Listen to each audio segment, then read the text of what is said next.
आने वाले कुछ दिनों में आपके मोबाइल पर भी बाकी लोगों की तरह एक कॉल आ सकता है जो बोलेंगे कि हम बीएलओ बोल रहे हैं, आपका एसआईआर वेरिफिकेशन नहीं हुआ है, अभी ओटीपी आया होगा, बताइए वरना आपका नाम वोटर लिस्ट से कट जाएगा। आवाज इतनी भरोसेमंद होगी कि आपको लगेगा कि ये सच है, लेकिन ये पूरा खेल चुनाव आयोग के असली एसआईआर यानी कि स्पेशल इंटेंसिव रिवीजन की आड़ में चल रहा है। पूरा मामला क्या है, चलिए जानते हैं। आप देख रहे हैं द हिंदी टॉप और मैं हूं आपके साथ सामिया खान। एसआईआर अभी पूरे देश में सबसे बड़ा शब्द बना हुआ है। मीडिया से लेकर सोशल मीडिया तक, राजनीतिक दलों से लेकर कोर्ट तक, हर जगह एसआईआर की चर्चा है। कई राज्यों में वोटर लिस्ट अपडेट का काम तेजी से चल रहा है और इसी भीड़, इसी अफरा तफरी के बीच साइबर ठगों ने सबसे आसान रास्ता ढूंढ लिया है। उन्हें पता है कि अभी भी काफी लोग एसआईआर का मतलब नहीं जानते हैं, लेकिन डर जरूर रखते हैं कि कहीं वोटर लिस्ट से नाम कट ना जाए। इसी डर का फायदा उठाकर ये ठग खुद को बीएलओ या फिर इलेक्शन ऑफिसर बताकर कॉल करते हैं। सबसे पहले वो बड़े ही पोलाइट वे में कहते हैं कि सर, हम निर्वाचन कार्यालय से बोल रहे हैं, आपका एसआईआर फॉर्म पेंडिंग है, इसलिए आपका नाम वोटर लिस्ट से हट सकता है। इसके बाद वो कहते हैं कि अभी आपके नंबर पर एक ओटीपी आया है, उसे बोल दीजिए ताकि आपका नाम सुरक्षित रहे।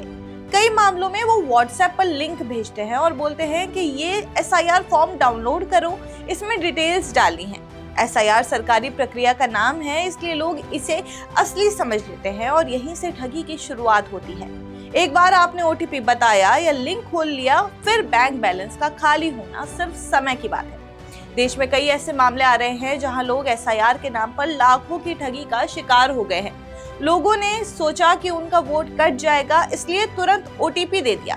उन्हें लगा कि ये कोई छोटा सा वेरिफिकेशन है, लेकिन असल में ये ओटीपी किसी भी ठगी की रीढ़ की हड्डी होता है। ठग इसे पाते ही आपका UPI, banking app, wallet, credit card सब पर कंट्रोल पा लेते हैं। वोटर लिस्ट से नाम भले कटे या ना कटे, लेकिन अकाउंट का बैलेंस जरूर कट जाता है। स्थिति इतनी गंभीर हो चुकी है कि मध्य प्रदेश सहित कई राज्यों की सरकारों ने एसआईआर के नाम पर हो रही साइबर फ्रॉड को लेकर एडवाइजरी जारी कर दी है।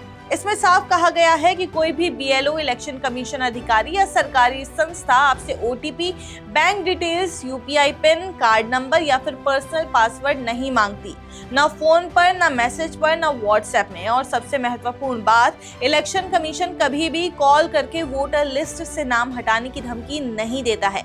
ये ठगी का सबसे बड़ा संकेत है। असल में एसआईआर यानी कि स्पेशल इंटेंसिव रिवीजन एक बिल्कुल ऑफिशियल प्रक्रिया है। चुनाव आयोग हर साल या हर चुनाव से पहले मतदाताओं की जानकारी अपडेट करता है, जैसे पता, उम्र, फोटो, नाम की स्पेलिंग, नया वोटर जोड़ना या फिर पुराने की गलतियां सुधारना।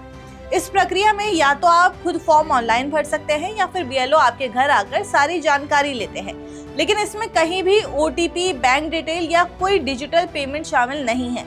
ठग इस बात को जानते हैं कि जनता एसआईआर के असली मायने नहीं समझती और डर के आधार पर कोई भी जानकारी दे देती है। लोगों को ये बात समझनी होगी कि चुनाव आयोग कभी भी किसी नागरिक को फोन करके धमकी नहीं देता और ना ही किसी भी प्रकार के डिजिटल कोड मांगता है। दुनिया भर में जितनी भी साइबर ठगियां होती हैं, उनमें सबसे पहले झूठी पहचान और ओटीपी का खेल होता है।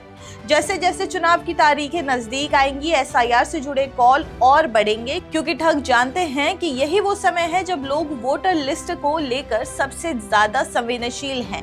कुछ राज्य सरकारों ने नागरिकों को ये सलाह भी दी है कि एसआईआर का कोई भी काम करना हो तो सिर्फ चुनाव आयोग की वेबसाइट, वोटर हेल्पलाइन ऐप या फिर बीएलओ की भौतिक मुलाकात पर भरोसा करें।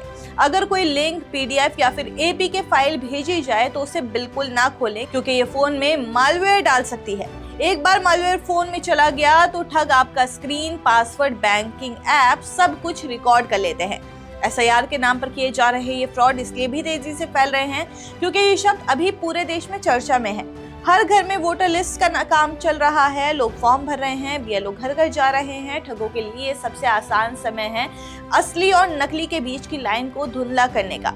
लोगों को लगता है कि अगर बीएलओ फॉर्म भरने आता है तो फोन पर भी शायद वही होगा और इसी भ्रम में लोग अपनी संवेदनशील जानकारी देकर खुद ही ठगी का रास्ता खोल देते हैं। लोगों को ये समझना होगा कि दुनिया का कोई भी सरकारी काम ओटीपी पर आधारित नहीं होता, खासकर चुनाव आयोग जैसे संवेदनशील विभाग का तो बिल्कुल नहीं। चुनाव आयोग के पास पहले से आपका नाम, पता और सारी जानकारी रहती है। उन्हें ओटीपी की जरूरत नहीं पड़ती। अगर कभी किसी प्रकार का सुधार करना हो तो या तो आप वेबसाइट पर लॉग इन करेंगे या बीएलओ खुद आएगा। बीच में किसी तीसरे आदमी की भूमिका बिल्कुल नहीं होती है। ये भी ध्यान रखना होगा कि असली बीएलओ आमतौर पर उसी क्षेत्र के स्कूलों, आंगनवाड़ी केंद्रों या फिर सरकारी संस्थानों के कर्मचारी होते हैं। वो कभी भी अनजान नंबर से फोन नहीं करते हैं। वो पहचान पत्र लेकर आते हैं, आपके घर दस्तक देते हैं और आपको अपना आईडी कार्ड दिखाते हैं। जो व्यक्ति ये दावा कर रहे हैं कि वो बीएलओ हैं लेकिन वो ना मिलने आए, ना आईडी कार्ड दिखाया, ना प्रक्रिया को समझाया है, वो निश्चित रूप से फ्रॉड है। आज जब मोबाइल फोन और डिजिटल बैंकिंग हर घर में पहुंच चुकी है, साइबर ठगों के पास ठगी करने के हजार तरीके हैं, लेकिन चुनाव, एसआईआर और वोटर लिस्ट का नाम सिर्फ सबसे आसान टारगेट बन गया है, क्योंकि ये हर नागरिक से जुड़ा हुआ विषय है। लोग वोट देने को अपना अधिकार समझते हैं और इस अधिकार के कटने की बात सुनकर तुरंत घबरा जाते हैं। इसी घबराहट का फायदा ठग उठाते हैं और ओटीपी बताइए कहकर लोगों की आर्थिक सुरक्षा छीन लेते हैं। समय गंभीर है, चुनावी तैयारियां तेज हैं और ठगों के हाथ में एसआईआर जैसे नया हथियार आ चुका है। लेकिन अगर आप जागरूक हैं, सतर्क हैं और सुरक्षित तरीके से काम करते हैं तो कोई ठग आपको नुकसान नहीं पहुंचा सकता। याद रखिए, आपका वोटर कार्ड आपका अधिकार है, लेकिन आपकी लापरवाही आपकी पूरी मेहनत की कमाई छीन सकती है। इसलिए चौकन्ना रहिए, समझदारी से फैसले लीजिए और किसी भी कॉल को ठगी का मौका मत बनने दीजिए। ऐसे और भी वीडियोस के लिए आप हमारे चैनल द हिंदी टॉप को सब्सक्राइब कर लें। इसके अलावा आप हमें एक्स, फेसबुक और इंस्टाग्राम पर भी फॉलो कर सकते हैं।